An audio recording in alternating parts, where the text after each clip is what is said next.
was an atrocity committed by the Nazis, and one of them was an atrocity committed by the Americans and the British. Before I was writing my paper, I had two poems in mind.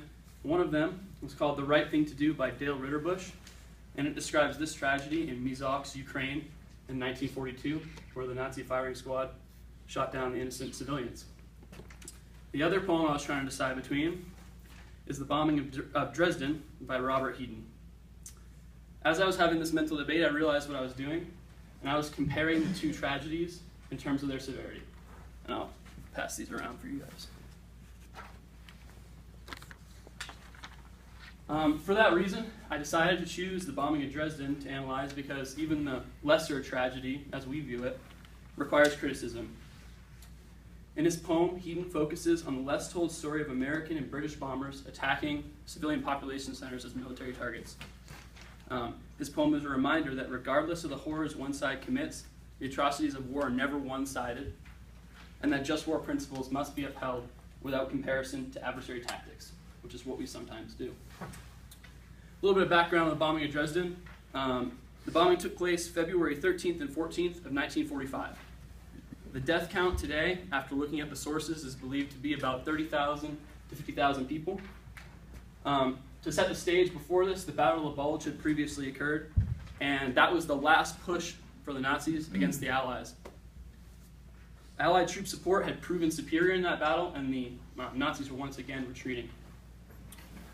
At this point in the war, little more manufacturing remained in the city of Dresden, as it was evidenced by the weak air defenses when the Allies came to bomb.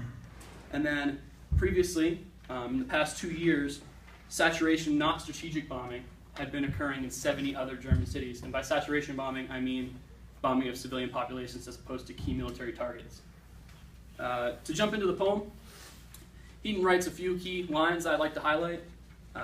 The black winter sky suddenly ignited into summer. Glass doorknobs flowered into jewels. These lines indicate the use of firebombing.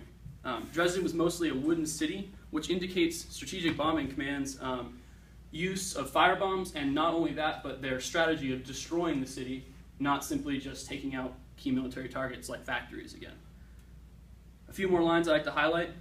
Heden writes, "The earth was ajar, and nothing was left but the snails gripping the dry walls of the cisterns, the snails that overnight turned into limestone to survive." Heden repeatedly uses the words jar and cistern for container, which indicates the use of oven-like conditions as fire leapt from building to building and rooftop to rooftop, trapping the people underneath.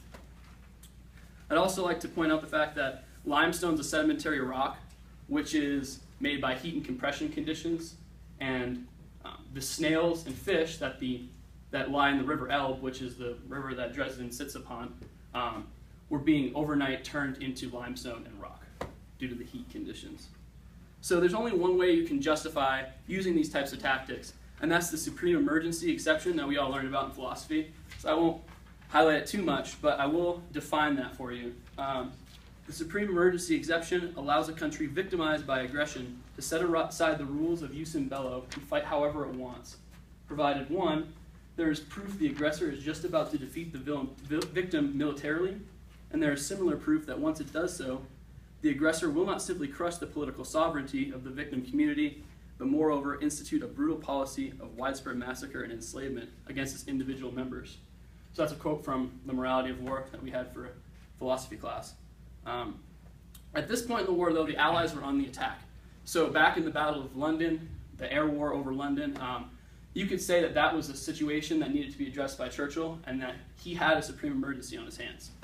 But at this point in the war, the Allies again are on the attack, and the Germans are retreating back towards Germany. So you can't really say that this was a supreme emergency situation, and only manufacturing attacks and other sorts of key military attacks are going to be allowed under just war. So this is undeniable proof that the Allies violated just war tactics, and it was indeed a tragedy. So to conclude, Heden's poem highlights an American-British transgression of justly fought war. Its criticism is important because instead of comparing it to Holocaust and German tactics, we analyze it on its own. Going forward as a nation, we need to keep an obligation to follow just war principles regardless of the situation and despite comparatively cruel adversary tactics. In the wars of today, where nations fight against cruel non-state actors, nations must continue to uphold the just war principles, maintaining whatever amount of morality we can possibly have in what is war. Thank you.